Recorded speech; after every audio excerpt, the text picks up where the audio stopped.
In this video, we'll be looking at media relations and practice in support of risk communication. We'll be addressing 4 topics in this video: media coverage during a crisis, intelligence gathering and preparing for the interview, techniques for effective media interviews, and some media practice delivering your message. Here are the first 3 learner outcomes. At the end of this video, you should be able to describe how media practices change in a crisis or emergency event, explain why media accessibility is critical during a crisis, and develop a strategy for relationship building with the media as part of a preparedness plan.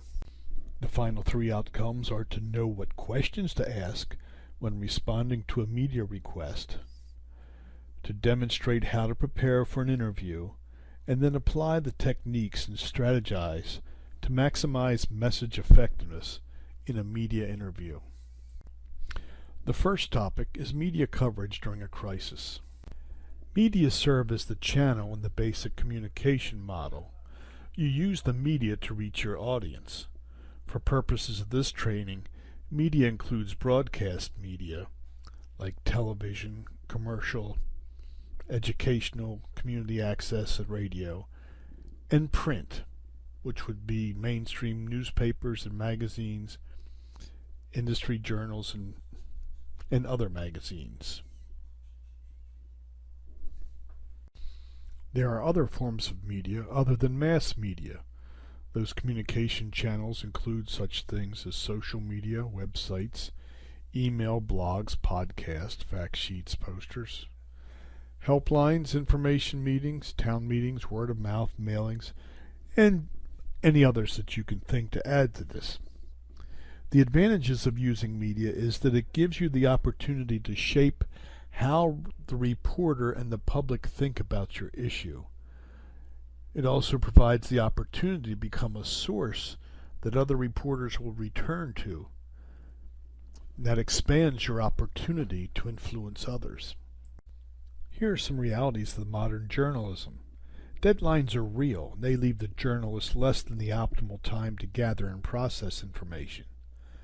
Space and time constraints require most stories to be too short to include everything you would include. Except the general educational level of the audience means explanations must be given in simplified terms. And you may be selectively quoted, which is not the same as misquoted if the quote represents your basic view. Let's continue with the realities for another slide or 2. Competition is a driving force in coverage. Journalists are not necessarily equipped to meet the needs of special or underrepresented populations. And coverage is more factual when reports have more information. Reports are more interpretive when less information is acquired. Editors and news directors are motivated by profit. Their decisions, like which stories to run, where they run, and which reporters will be assigned, are intended to sell newspapers or view the program. They're trying to get your attention, not to scare people. Most journalists are generalists, even in large media organizations. And some media assumes a watchdog role, and they present a skeptical approach to reporting concerning government and industry. Consider crisis coverage from the perspective of the media. Reporters have a job to do, and it's not necessarily to help you do yours. The press wants information presented as clearly as possible. Time and space constraints drive a reporter's decision to narrow a story to a manageable size that can be submitted within a deadline. Reporters want their work to get the most attention possible. Emphasizing the scary, negative, or controversial aspects of a story is one way to do that. If you treat the media like the enemy, they are more likely to treat you the same way. Most reporters are not out to get you. Here are a few media myths we'd like to dispel. The media will wait for all of the facts. Not going to happen. Context matters when covering the news. Reporters will always play it as I say it. All media is the same. Media has no bias. There are differences among broadcast, print, web, and local national media. These are all myths. Include relationship building as an integral part of your organization's pre-event plan. Foster a relationship with members of the media you can trust. Identify local media who cover stories in your area and read or listen to them regularly. Create contact lists. Recognize the different media's needs and then meet those needs. To build relationships, offer story ideas on non-crisis topics. You can do that via email or a phone call, or more formally through a press release. If you do have an opportunity for an interview, give the media as much access as possible. Email address, your phone number, your cell number, and then respond to requests promptly. Access is important because it provides you with an opportunity to shape how a reporter and the public will think about your issue. It provides an opportunity to become a source that other reporters will return to. And it expands your opportunity to influence others. To meet this challenge, you need to understand the limitations in time and space of news coverage and then adapt accordingly. Message mapping is very important. 3 messages in 27 words that could be repeated in 9 seconds or less. Prioritize your key points for the media. Prepare focused, concise messages and practice delivering them. Observe how others are quoted or presented by their sound bites. The rules change during crisis coverage. There's a faster pace. There's more news to tell and less fact-checking. The reports are more factual. They are less interpretive about the events. Reporters with little or no knowledge of your areas of expertise or the areas of the risk may be on the front line covering the story. And the media decides what's newsworthy, not you. A risk that seems insignificant to you may be headline-worthy to the press, and a risk that you consider dangerous may be ignored by the press. Crisis coverage evolves. In the first 24 hours, the media is your friend. In the next 48 hours, the media is your foe. They focus on what went wrong, what hasn't been accomplished. Post-event, you're likely to get no coverage at all. Remember, news has a 24-hour life cycle, so if you have access to the media during those 24 hours, take advantage of it. Don't wait until you know more or are better prepared. Be first, be right, be credible. Know what the media want during a crisis. Be available for live radio and television. Post current information on the web. Have fact sheets and other backgrounders available. Provide frequent updates to all media. Make sure that you give fair treatment to all media. Consider the reporting challenges of reporting and covering a food terrorism event. The very nature of an attack using biological weapons can present a unique set of difficulties and challenges for reporters, editors, and producers as they struggle during a rapidly unfolding event to present the facts as clearly, objectively, and dispassionately as possible. The stealthy nature of a bioterrorist attack may remain undiscovered for days until patterns are detected by healthcare workers, so it may lack a dramatic crime scene. It may lack a dramatic event. It may be full of uncertainty and unknowns. So inaccurate reporting may reinforce terrorist goals by disrupting citizens' lives unnecessarily, crippling the sector of the food industry, or exhausting healthcare resources. This is why it's important to help the media do its job.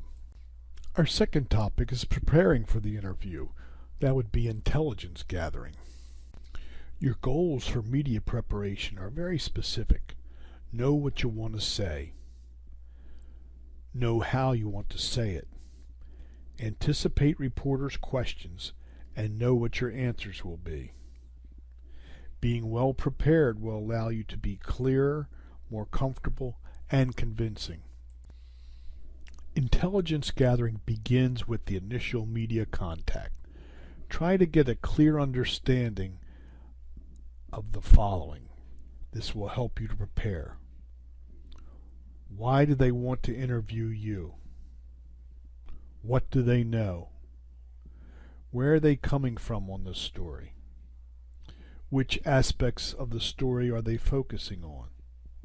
It's important to remember that you're in control. Don't ask the media, what's your angle? Here are some questions that you might ask. Do you know all the background on this issue, or are you just starting out? Can you send me a copy of the report that you're referring to? Is there some aspect of this you want to focus on? How much time and detail do you need? Will other experts be part of the segment? Here's how to prepare for the interview. Be sure of your facts. Be able to cite sources and key statistics, making sure they add meaningful support to your message. This could be 3 key statistics or 30, but be careful not to overwhelm your message with statistics. Have information available in fact sheets and other concise informational documents specifically prepared for the media's use. Familiarize yourself with information and opinions that are contrary to your points and positions and be able to answer the questions they raise. It's important to anticipate. What other questions might the reporter ask? What's the worst question I might be asked? Develop answers to questions you're qualified to answer and practice your answers. Prepare responses to questions you are not qualified to answer. You might provide referrals or explain why you can't provide the answer to the question. There are some things to avoid. Don't say no to an interview. Refusing to cooperate means the story is going to come out without your input. Don't put off talking until all the facts are known, and don't demand that your remarks are edited by you. Don't request to be off the record. Do not pick your favorite reporter. Do not talk for other agencies. Swim in your own lane. Don't say no comment. And don't repeat inflammatory, incorrect, negative questions or quotes. Our third topic includes techniques for effective media interviews. It's important to learn how to bridge from one topic to the next. So learning some phrases such as, what I think you're really asking is, the overall issue is, what's important to remember, it's our policy not to discuss, but what I can tell you is, what I'm really here to discuss is, your readers need to know that, and these bridges will get you from the topic that you are on to the topic that you want to be on. Communication discipline is important. Be concise and focused. Repeat and reinforce your key messages. State conclusions first, then provide supporting data. Swim in your own lane and practice, practice, practice, practice, practice, practice. It's not just your message that you need to practice. You need to practice your meta-message strategies as well. So listen to the public. Acknowledge what they're feeling. Acknowledge what they're saying. Demonstrate honesty. Demonstrate candor. Demonstrate openness. and then communicate with compassion, concern, and empathy. Provide messages of self-efficacy. Let people know what they can do to help themselves in the situation they're in. If you're asked a question and you don't have an answer, explain the process. Offer to get information you don't have. Give reasons why you can't discuss a subject if you can't discuss a subject. Provide access to information. Offer to fax or email pertinent background information, but keep it brief and targeted. Use fact sheets, Q&A. Don't provide reports or technical appendices.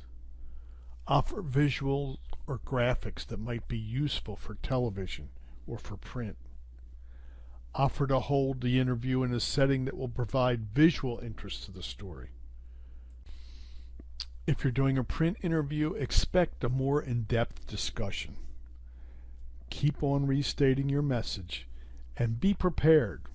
You can use notes to speak from. Our fourth topic is about practicing how to deliver your message. So now it's your turn. This is a video, so I can't help you here, but it's time to apply the concepts. So what you might like to do is to develop a realistic scenario. Get a small group of people and assign them roles, the same roles that you would encounter in a real situation in the community. Let the people playing those roles pose questions for the journalist, and then have the person playing the journalist conduct a mock interview, or you could hold a mock press conference. But it's very important to practice, important enough to make that a separate topic. We offer you 5 takeaways. Media is not the enemy, and it's not your friend. Begin to build relationships now and educate key reporters. Intelligence gathering is the first step in preparing for an interview. Practice being disciplined, concise, and focused, and remain accessible.